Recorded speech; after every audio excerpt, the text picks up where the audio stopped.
Irjen Pancaputra perintahkan laporan kedua kami harus dibuka kembali. Ternyata Pak Pancaputra pindah ke Sumatera Utara, ya penyidik main lagi. Laporan ketiga yang nomor 541. Pada laporan ketiga ini langsung ditentukan pasal 263, 385, dan 167 berdasarkan apa yang sudah diteliti, diselidiki pada LP1 dan LP2. Baik. Itu penyidik sendiri yang menyatakan ini sudah pas. Itu langsung klarifikasi, tidak ada tindak lanjut. Ya karena sudah tertanam di otak para pejabat bahwa yang benar itu adalah terlapor. Sehingga semua penyelesaian perkara itu selalu dibengkokkan. Itu yang kami minta keadilan. Kami minta ke Komisi 3, tolong bantu kami. Sebelum kita masuk di laporan kedua ini, jadi kami memperlihatkan bahwa benar pada saat kuasa hukum berkunjung ke Kejati Sulut, sudah terbit P16, ada SK penunjukan untuk jaksa yang menangani perkara ini, dan memang di sini disebutkan bahwa ada nama tersangka yaitu Weli Mokoginta dan kawan-kawan, Stella Mokoginta, Polri Mokoginta dan kawan-kawan. Halo, selamat sore sahabat Question TV. Pada sore hari ini bersama dengan saya Advokat Francisca Runturambi dari Question Center. Pada saat ini saya ditemani oleh klien saya, yaitu salah satu klien dari Question Center bernama Prof. Mokoginta. Bagaimana kabar sore ini, Prof? Baik ya, puji Tuhan ya. Baik, mungkin sahabat Question TV sudah mengetahui ya bahwa Prof. ini adalah salah satu korban dari mafia tanah ya, di mana tanah Prof. bersama dengan ahli waris yang terletak di Kota Mobagu, Sulawesi Utara, itu dirampas oleh orang lain, kemudian dibuat sertifikat ganda dan akhirnya menjadi sengketa. Tetapi sampai dengan saat ini perlu kami jelaskan bahwa tanah tersebut sampai dengan saat ini kepemilikannya adalah sah milik Prof. Mokoginta bersama dengan ahli waris dan tidak ada pemilik yang lain. Dan pada saat ini oleh karena terbitnya sertifikat berdasarkan putusan petun, maka dilaporkanlah perbuatan tindak pidana yaitu pasal 263, pasal 385 dan pasal 167 di Polda Sulut, Sulawesi Utara, dan pada saat itu ditangani oleh Ditreskrimum Polda Sulut sampai dengan tahun 2022 pertengahan, dan akhir tahun 2022 dipindahkan ke Mabes Polri dan saat ini masih berjalan ya Prof, proses penyidikan di Mabes Polri. Nah, sampai dengan saat ini kami terus mengikuti perkembangan proses penyidikan yang ada. Memang ada beberapa keganjilan yang kami temukan dalam proses penyidikan, terutama tentang beberapa tersangka yang sebenarnya sudah ada ditetapkan 6 tersangka. Nah, mungkin Prof bisa pada saat itu kan Prof juga aktif mengikuti ya, bisa diceritakan secara singkat bagaimana sampai sudah ada penetapan tersangka dari proses laporan polisi yang berjalan LP 541 ya, 541. Ya. Oke. Baik, terima kasih. Mungkin secara singkat saya mengatakan begini. Perlu diketahui bahwa kami punya tanah dan sudah bersertifikat tahun 78. Kemudian sekelompok orang datang menempati tempat tanah kami, membuat sertifikat baru tahun 2009, kemudian menjualnya. Nah, kami melapor ke Polda Sulut. Kami sudah punya 4 laporan. Laporan kami yang pertama sudah mulai terlihat penanganannya yang dibengkokkan. Pertama dikatakan bahwa penyidik dan BPN mengukur tanah. Alasannya luas tanah tidak sama dengan luas tanah yang ada di sertifikat kami ini, sehingga perkara diberhentikan. Kami protes ke Polda Sulut, akhirnya kami lapor juga ke Propam Polda Sulut, akhirnya Wakapolda dari Polda Sulut memerintahkan supaya perkara kami dilanjutkan karena ini pidana. Kenapa juga alasan yang lain? Bahwa dari pertama ketika Propam Polda Sulut ke BPN Kota Mobagu, memang ternyata sertifikat dari terlapor yang merampas tanah kami itu tidak terdaftar, fiktif, tidak ada lokasinya. Itulah sebabnya kami melapor ke polisi. Tetapi terus dibengkokkan perintah Wakapolda Joni Astadoma, kemudian Brigjen Karyoto sekarang jadi Irjen di Metro Jaya, Kapolda Metro Jaya, itu sampai 2 Wakapolda perintahkan ke penyidik supaya perkara kami, laporan pertama itu diselesaikan. Tapi penyidik hebatnya tidak mau melakukan itu. Kami tetap dituntut untuk buktikan dulu sertifikat terlapor itu palsu. Jadi terpaksa kami tempuh PT UN. Laporan kami pertama di SP3. Disuruh buat laporan yang kedua setelah keputusan PT UN ada dan eksekusi pembatalan sertifikat terlapor sudah dibuktikan itu palsu. Cacat hukum. Laporan kedua dibengkokkan lagi. Yang jadikan tersangka itu adalah pembeli tanah. Sedang yang merampas tanah kami itu bebas. Karena kasat mata mereka yang merampas katanya tanahnya. Nah, kami lapor ke Propam Mabes. Sambil kami lapor juga mengadu ke Irjen Pancaputra. Oleh Irjen Pancaputra dikatakan yang dia dapat informasi dari Direktur Reskrim Umum, Kombes Tri Sulastoto, bahwa yang benar adalah sertifikat terlapor. Sertifikat kami yang salah. Padahal kan sudah ada keputusan PT UN, sudah dibatalkan. Jadi Irjen Pancaputra perintahkan laporan kedua kami harus dibuka kembali. Ternyata Pak Pancaputra pindah ke Sumatera Utara, ya penyidik main lagi, mandek lagi perkara kami. Sampai akhirnya Propam Mabes Polri turun. Dampak dari pemeriksaan Propam Mabes Polri, akhirnya 2 penyidik itu kena pelanggaran kode etik. Anehnya perkara tetap tidak jalan. Tidak mau dibuka laporan kedua. Disuruh bikin laporan ketiga.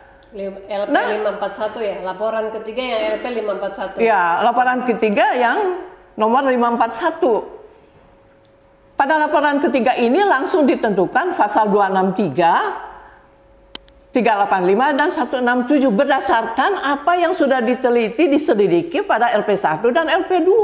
Baik. Itu penyidik sendiri yang menyatakan ini sudah pas. Akhirnya LP3 berjalan. Karena Pak Pancaputra pindah ke Sumatera, ada beberapa bulan, hampir 5 bulan itu tidak jalan. Kami mengadu ke Kapolda yang baru, Irjen Nana Sujana. Demikian juga di Irjen Nana Sujana dinyatakan bahwa dari Tri Sulastoto, Kombes Tri Sulastoto, penjelasannya adalah perkara ini memang yang benar itu terlapor, bukan kami yang salah. Sertifikat kami yang salah. Nah, akhirnya kami mengerti segala sesuatu itu ya karena dilaporkan oleh Direktur Reskrim Umumnya demikian ke Kapolda. Kita teriak seperti apa juga, Kapolda diam aja. Kapolda tidak turun tangan untuk mengecek yang benar. Tapi ketika kami menghadap Irjen Nana Sujana, akhirnya beliau mengatakan, oke, kalau begitu kita teruskan perkaranya. Pada saat Irjen Nana Sujana bertugas, itulah perkara kami naik ke tahap sidik. Sudah naik ke tahap sidik. Di dalam SPDP sudah ada nama-nama tersangka. Ya, ini SPDP-nya, Prof, ya? Ya. SPDP tanggal 27 April tahun 2021 ya, Prof? Ya, itu. Ya. Sudah ada nama-nama, sudah ada tembusan ke tersangka. Ya, pengacara kami cek ke Kejati, ternyata di Kejati juga sudah diterbitkan P16. Ya. Dengan nama-nama tersangka.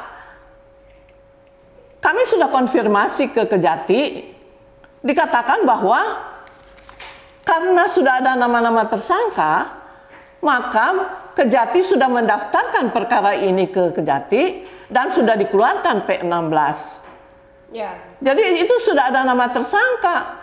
Kemudian karena sudah ada nama tersangka, kami kejar para penyidik. Siapa yang jadi tersangka? Kami minta SP2HP.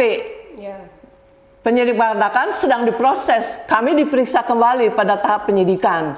Berikutnya nanti yang para tersangka ini yang akan diperiksa. Para tersangka ini juga sudah diperiksa pada tahap penyidikan ini. Kami tahu kenapa. Karena salah satu orang kaya yang namanya Stella itu menangis. Karena dia harus diperiksa di Polda Sulut. Karena sudah pada tahap sidik, tidak bisa lagi diperiksa di rumahnya. Harus diperiksa di Polda Sulut sampai menangis. Jadi kami tahu para tersangka ini sudah diperiksa. Berarti dokumen-dokumennya ini ada. Pada saat itu sudah minta ya Prof lewat SP2HP surat. Kami minta SP2HP nggak pernah dikasih oleh para penyidik. Penetapan tersangkanya tidak pernah dikasih oleh penyidik. Tidak pernah dikasih. Tapi mereka mengiyakan bahwa sudah ada tersangka kepada. Iya, sudah ada tersangka di situ. Ya, okay. Nah, di sinilah letaknya. Sudah ada laporan pidana sedang berjalan, tapi para calon tersangka ini semua berani-beraninya menggugat kami kembali di pengadilan negeri. Sertifikat mereka kan sudah dicabut, sudah ditarik oleh BPN, artinya sudah tidak ada di tangan. Tapi mereka gunakan kembali sertifikat itu, fotokopinya, untuk menggugat kami kembali, dan sertifikat mereka itu digunakan sebagai bukti kepemilikan tanah mereka lagi. Jadi sudah dalam tahap pidana, sudah naik tahap sidik, masih digunakan lagi sertifikat sertifikat ini, kalau sudah tidak ada legal standingnya ya sama dengan kertas sampah. Tidak mungkin ini digunakan kembali. Itu yang menjadi pertanyaan itu.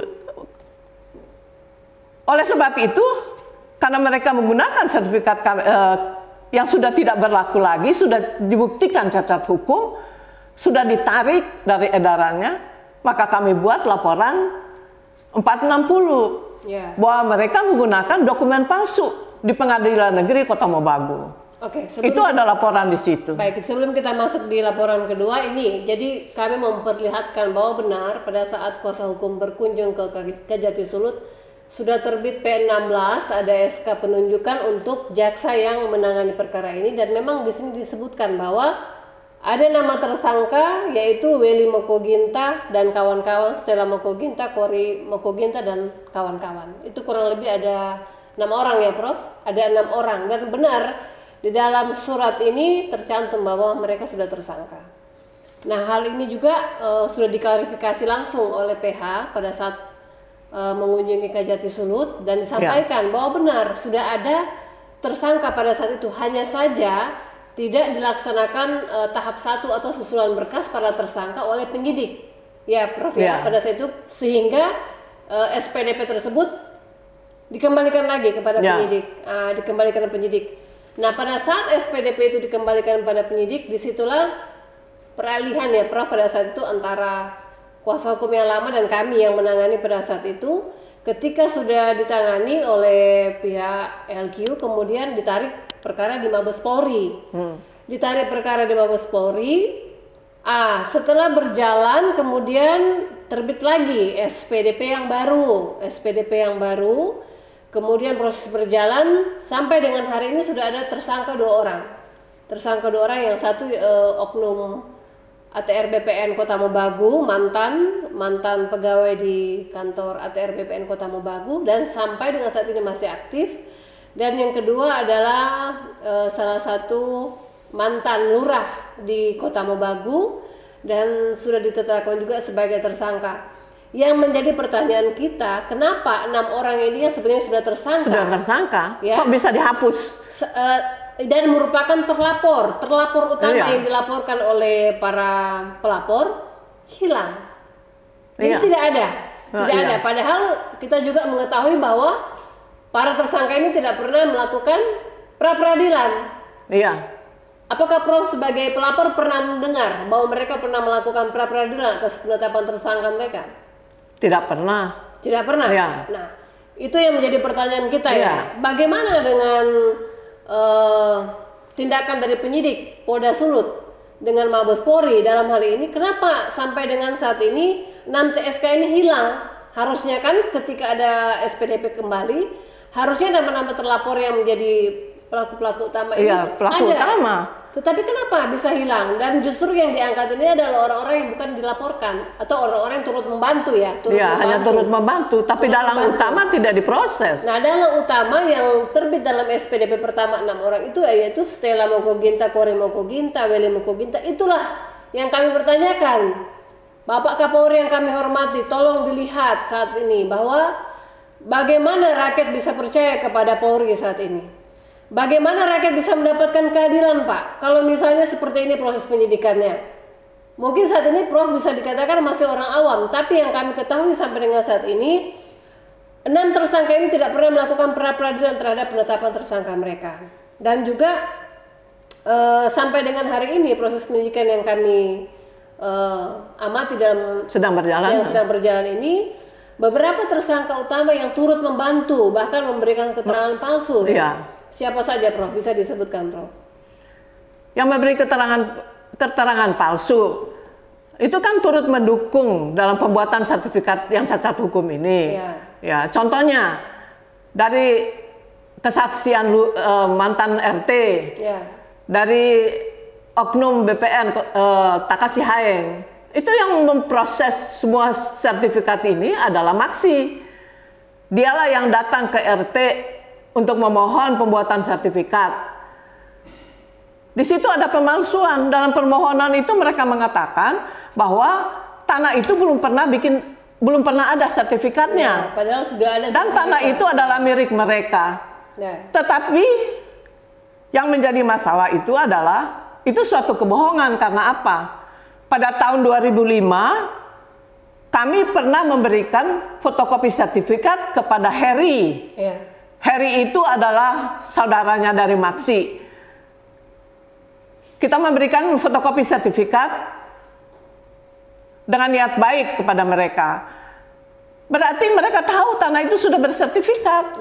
Tetapi pada permohonan mereka dikatakan tanah itu belum pernah bikin sertifikat. Nah, kemudian tahun 2003 kami membeli sebidang tanah.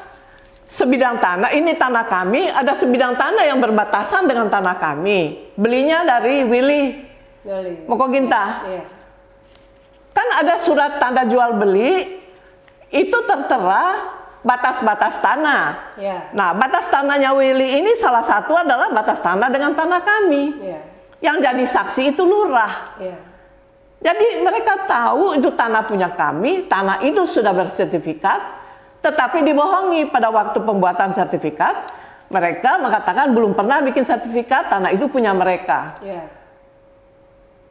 Untuk memperlancar pembuatan sertifikat mereka, terbukti kalau sertifikat asli kami tahun 78, ini asal tanahnya adalah tanah negara, tanah adat. Karena memang itu berasal dari tanah adat, konversi tanah adat. Tetapi yang dibuat sertifikat tahun 2009 punya mereka itu adalah tanah negara. Di Kota Mabagu itu tidak pernah ada tanah negara. Yang ada itu adalah tanah adat. Jadi itu sudah kebohongan demi kebohongan untuk memperlancar. Dan buktinya lagi, sertifikat terlapor itu terbit dalam waktu 5 hari. Luar biasa ya. Dalam 5 hari kerja, waktu kerja itu terbit sertifikat setelah diukur. Padahal pembuatan sertifikat kami ini setelah diukur 3 bulan diumumkan dulu.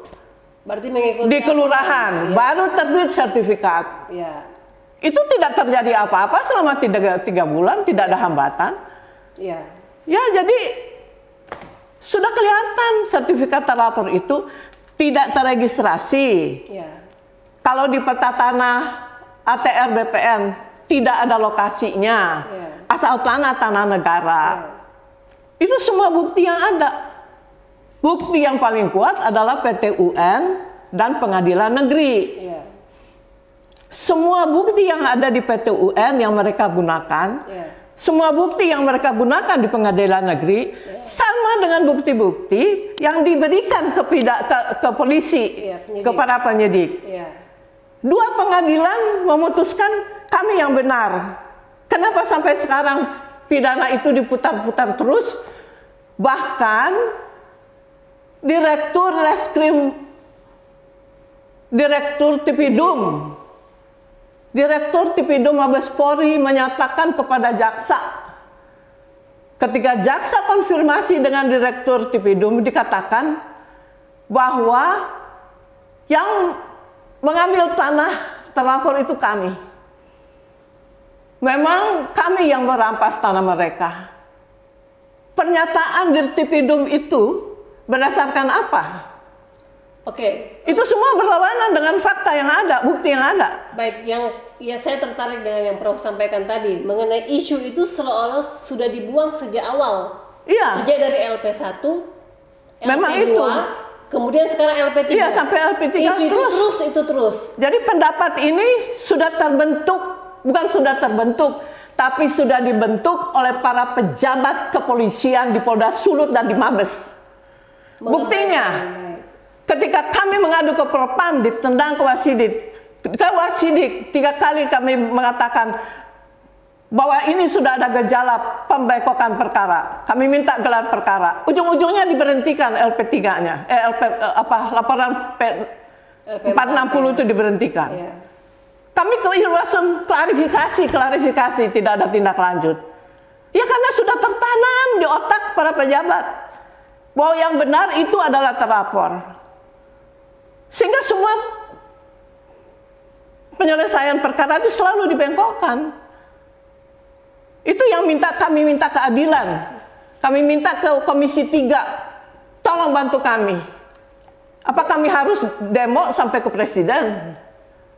Ya, jadi fakta-fakta hukum yang menegaskan bahwa proses hukum ini sudah kepada Prof sebagai pemilik ahli waris itu diabaikan oleh para penyidik. Tapi isu yang ada di dalam kepala para pejabat itu yang dilaksanakan. Ya, betul.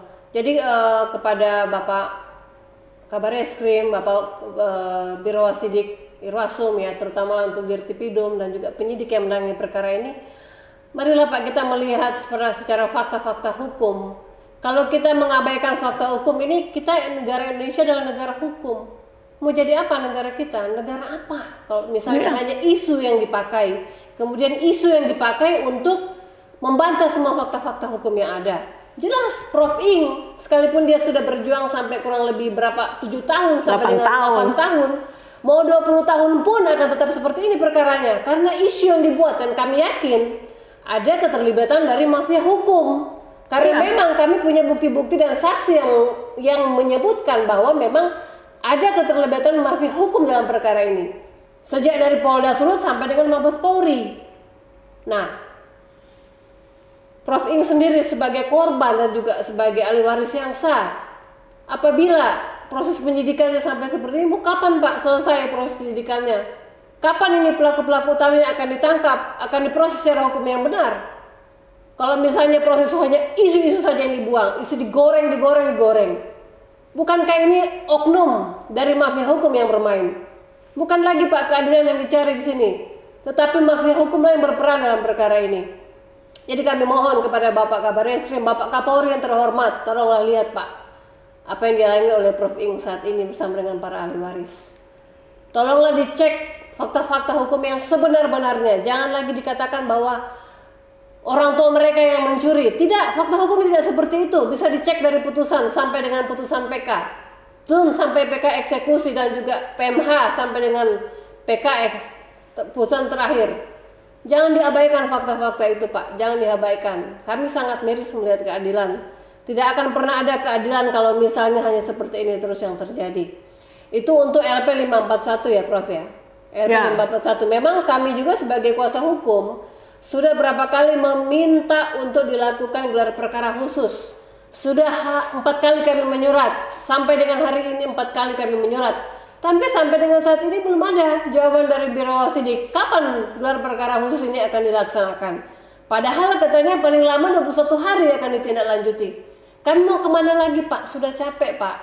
Mohon Pak diberikan perhatian, atensi atas perkara dari klien kami Prof Ing Moko Ginta. Kemudian masuk di LP 460 ya Prof, LP nomor 460. Nah, LP 460 ini SPDP itu terbit ya pada tahun 2022 bulan Maret ya. Pada saat itu kami sudah cross check langsung ke Kajati Sulut bahwa ternyata SPDP ini belum tembus, belum sampai di suratnya, belum sampai di Kajati Sulut dari Direskrim Polda Sulut. Ya. Kemudian kita minta perkara kan ditarik ke Mabes, ditarik lah kan pada akhir bulan ya sekitar Oktober lah ya, Oktober 2022 dan bulan Oktober 2022 terbit lagi SPDP kedua. Ya. Jadi SPDP pertama yang Maret 2022 itu statusnya itu dikembalikan dengan alasan tidak ada tahap 1 dari penyidik. Kemudian dari penyidik Mabes Polri mengirimkan lagi SPDP bulan Oktober 2022 dan kami dapat informasi langsung dari Kajati Sulut bahwa perkara SPDP tersebut dikembalikan lagi ke penyidik. Ya, dikembalikan ke penyidik. Nah, apa sih Prof yang disampaikan pada saat proses penyidikan berjalan dan keganjilan atau keanehan apa yang Prof dapati dalam proses penyidikan? Sebenarnya mulai dari SPDP ya, SPDP. Gini, masih ada laporan 541 ini. Iya. Ya, yang sedang berjalan sekarang. Yang diproses itu adalah mantan lurah kan sama orang oknum BPN. Oknum BPN, ya. Tapi dalang utamanya itu tidak mau diproses. Ya, itu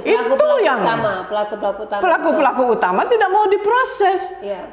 Hanya ditujukan kepada Martin yang membuat karena dia sudah meninggal. Ya. Tetapi kan pendukungnya ada pembuat keterangan palsu. Ya. Mereka menggunakan dokumen palsu, ada semua termasuk di situ. Kenapa tidak mau diproses gitu kan? Ya. Nah, pada laporan yang keempat nomor 460, yang kami anehnya begini.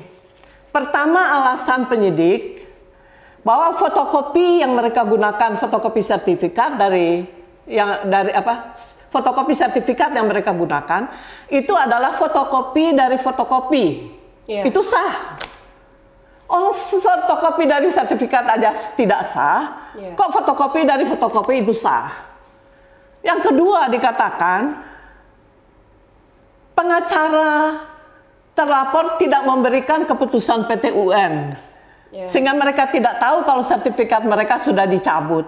Yeah. Logikanya di mana? Sampai penyidik harus turun ke Manado untuk menanyakan ke pengacara. Benar nggak tidak diberikan? Yeah. Luar biasa. Yeah.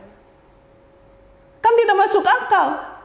Mereka sudah menerima surat pembatalan sertifikat. Berarti kan itu keputusan PT UN. Mereka sudah menyerahkan sertifikat mereka di BPN karena ditarik. Itu karena keputusan PT UN. Masa tidak tahu? Kok digunakan lagi sertifikat yang sudah legal standingnya tidak ada, sudah terbukti cacat hukum. Dan yang paling aneh juga, penyidik mengatakan tidak cukup bukti. Fotokopi ya, fotokopi SHM yang mereka gunakan itu. Fotokopi yang itu masih sah. Ya. Karena pernah diterbitkan oleh BPN. Ya. Lah kan ada aturannya. Ini bukti di dalam putusan yang mereka gunakan di BPN itu adalah bukti yang nomor 11, nomor 10. Ya. Bukti nomor 10 itu adalah surat perintah penarikan. Ya. Sertifikat terlapor yang sudah diputuskan oleh PT UN harus dibatalkan. Bukti yang kedua, fotokopi surat tanda terima penyerahan sertifikat. Berarti sertifikat mereka sudah masuk ke BPN, tidak di tangan lagi. Yeah. Tapi digunakan kembali fotokopinya di pengadilan negeri. Yeah. Lalu di pengadilan negeri jadi tanda tanya, pada waktu serahkan bukti fotokopi, ada nggak fotokopi sertifikat asli yang disertakan? Yeah. Hanya fotokopi saja yang dipakai. Yeah. Itu dikatakan sah juga. Nah, yang kami bertanya, berkali-kali kami berkata kepada penyidik, kok susah-susah cari keterangan? Pergilah ke kantor BPN Pusat, ATR BPN Pusat, penjelasan tentang status sertifikat, fotokopi sertifikat yang dipakai oleh para terlapor. Sebagai contoh di sini, bukti nomor 11, fotokopi surat tanda terima penyerahan sertifikat.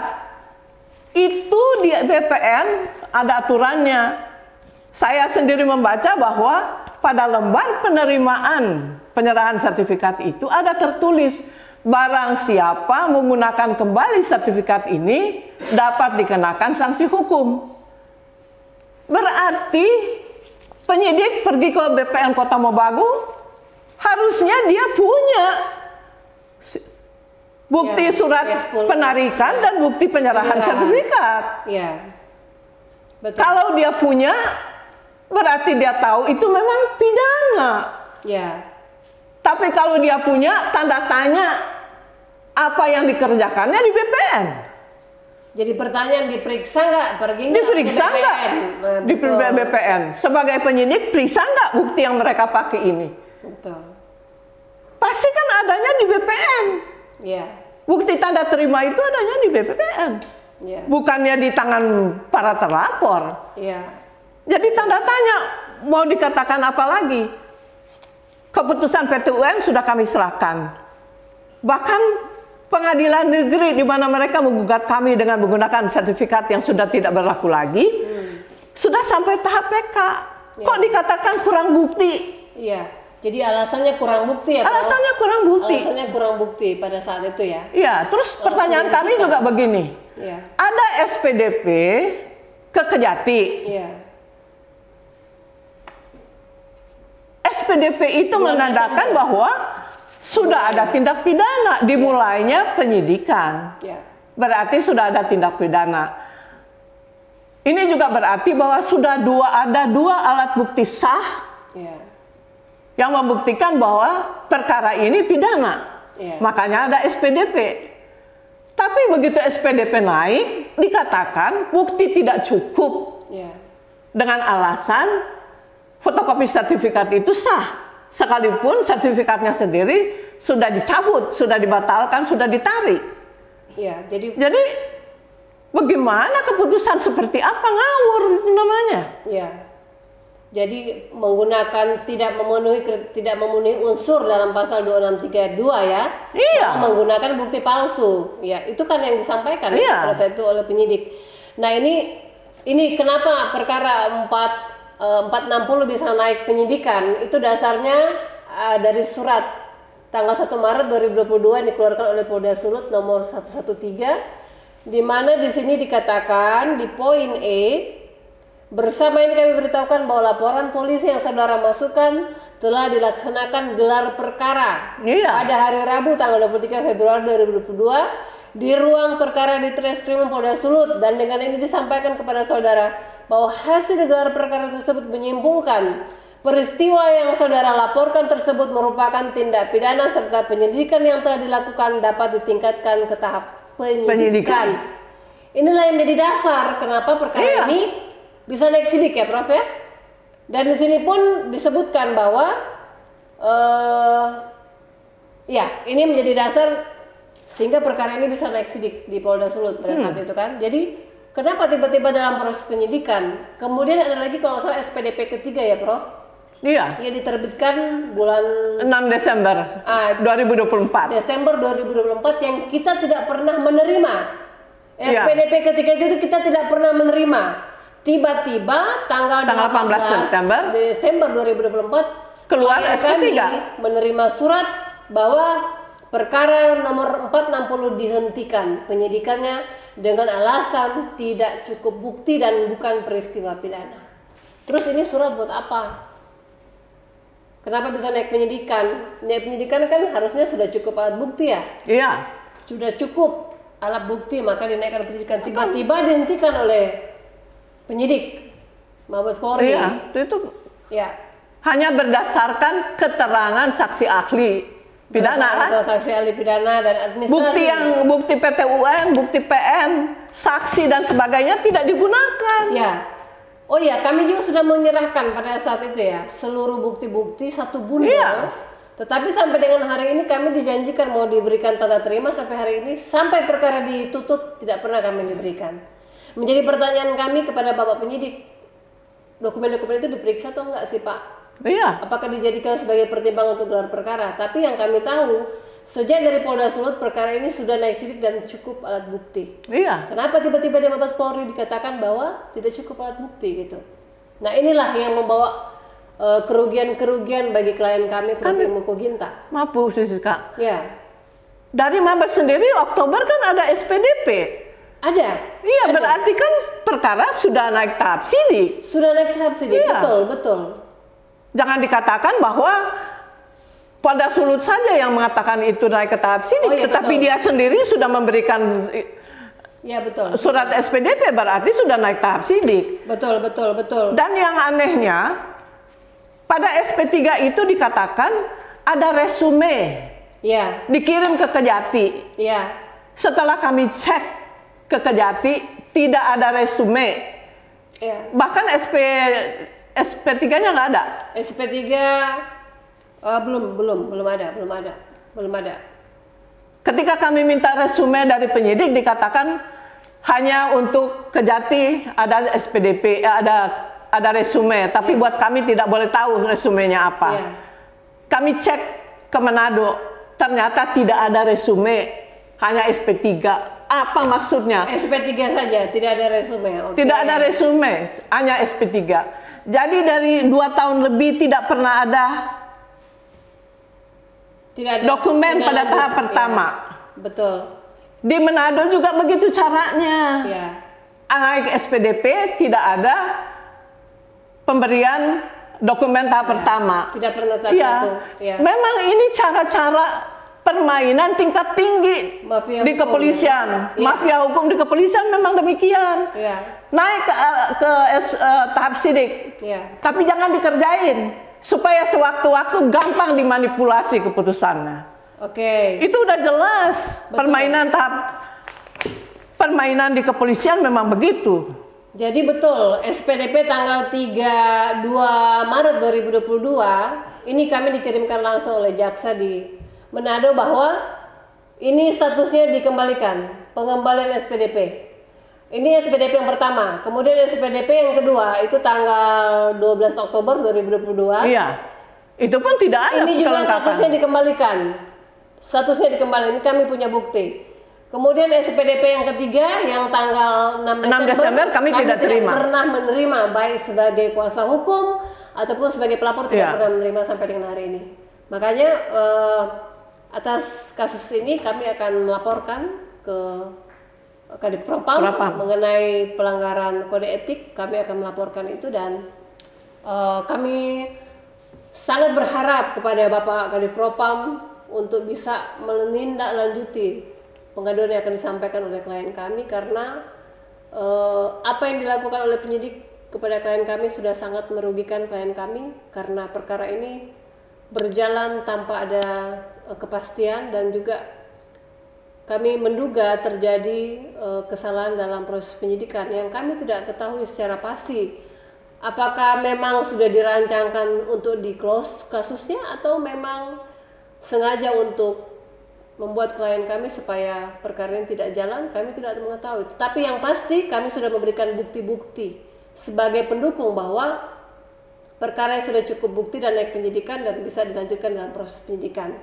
Yang kami kaget kenapa klien kami menerima surat penghentian penyidikan pada tanggal 18 Desember 2024. Sedangkan SPDP yang ketiga itu kami tidak pernah menerima sama sekali sampai dengan hari ini. Mohon perhatian juga kepada Bapak Karwasidik, tolong diperhatikan Pak. Bagaimana dengan proses penyidikan yang berjalan mengenai gelar perkara khusus yang kami minta sampai dengan hari ini sudah surat keempat tidak pernah ditanggapi Pak. Bagaimana dengan aturan yang 21 hari? Apakah itu sudah berubah aturannya atau bagaimana? Kami mohon untuk diberikan atensi dan perhatian. Dan sebagai penutup, Prof. ada yang mau disampaikan kepada Bapak Kapolri, Bapak Karwasidik, Bapak Irwasum, Kadif Propam, Dirtipidum dan juga penyidik yang menangani. Apa yang kami rasakan selama hampir 8 tahun, Pak. Bapak-bapak yang terhormat, para pejabat di Mabes Polri. Apa yang kami alami di Polda Sulut selama 5 tahun. Tidak jauh berbeda dengan apa yang kami alami di Mabes Polri. Cara-cara pelaksanaannya sama. Perkara naik tahap sidik, habis itu didiamkan, diambangkan. Sama di Mabes Polri. Naik ke tahap sidik, didiamkan. Bahkan pada laporan 460 ketika kami berkali-kali datang minta gelar perkara penetapan tersangka supaya segera dilakukan. Sampai 8 bulan tidak ada penanganan tindak lanjut apa-apa. Jawabannya apa? Kan kalau menentukan tersangka itu harus pelan-pelan, tidak boleh buru-buru. Perkara ibu ini perkaranya khusus. Logikanya di mana? Orang gunakan bukti palsu sudah terbukti kok, susah banget sampai 3 ahli pidana yang dipakai, luar biasa. Padahal kantor ATR BPN ada di belakang, hanya melangkah berapa langkah bisa dapat keterangan lebih banyak daripada ahli pidana. Di ATR BPN juga ada divisi hukum, saya sering berkonsultasi ke situ. Jadi karena ini dari awal sudah terbentuk, bukan terbentuk, dibentuk dalam benak para pejabat, terutama Direktur Reskrim Umum di Polda Sulut, bahwa yang salah itu kami. Kami sudah buktikan dengan berbagai cara, tidak diterima juga, masih dibengkokkan. Sekarang di Mabes Polri, di dalam benak di Tipidum juga sudah begitu. Kami bisa merasakan setiap kali kami datang ke Propam, datang ke Wasidik, datang ke Irwasum, perkara kami ini di Mabes sudah terkenal, alergi para pejabat kalau kami datang lapor. Harusnya kami bisa merasakan itu. Ya, harusnya tidak boleh alergi. Seolah-olah kami tidak ditolak. Ya. Melapor kemana lagi? Ya. Luar biasa ini. Apa yang mesti kami lakukan? Baik. Kami minta kepada pada waktu Bapak Agus Adrianto menjadi Kabareskrim, perkara ini jalan. Bahkan para penyidik karena terlapor di BAP 1 bulan 1 orang, kami mengeluh. Tiba-tiba oleh Bapak Agus Adrianto diperintahkan penyidik langsung turun, semua terlapor diperiksa. Pulang dari sana gelar perkara, ditentukanlah siapa-siapa yang jadi tersangka. Ketika Pak Agus Adrianto jadi Wakapolri diganti oleh Kabareskrim yang baru, mandak lagi, mandak luar biasa. Ujung-ujungnya laporan kami 460 dengan alasan yang ngawur, itu diberhentikan. Jadi kami minta, inilah oknum kepolisian, Pak Kapolri, turun dong sendiri, cek perkaranya. Jangan cuma menunggu laporan dari bawah yang dibengkokkan, terima saja begitu. Tidak mungkin perkara ini berlarut-larut kalau kami yang salah. Kami sekarang melapor ke Komisi 3 dan kami minta tolong Komisi 3, beri kami waktu untuk audiensi. Mari kita buka bersama segala penyelewengan, permainan yang dilakukan oleh oknum-oknum kepolisian.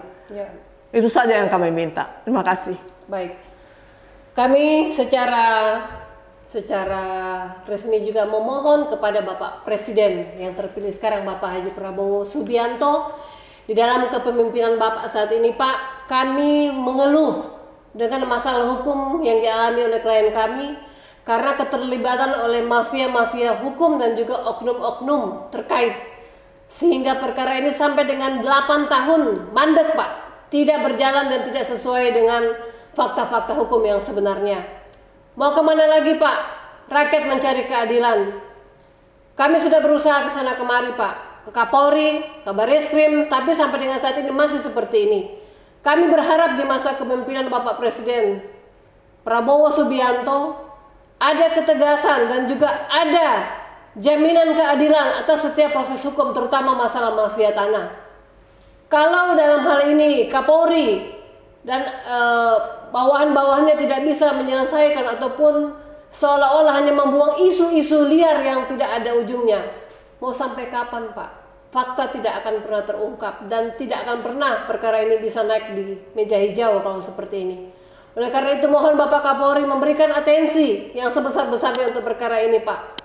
Karena kami masih percaya Bapak Kapolri bisa menyelesaikan masalah dengan baik dan benar dan memberikan keadilan. Mungkin itu saja yang bisa kami sampaikan kepada Bapak Presiden, Bapak Kapolri, Bapak Karwasidik, Bapak Kadif Propam, Irwasum, Bapak Dirtipidum, dan juga penyidik yang menangani perkara ini. Kami mohon untuk diberikan atensi dan perhatian.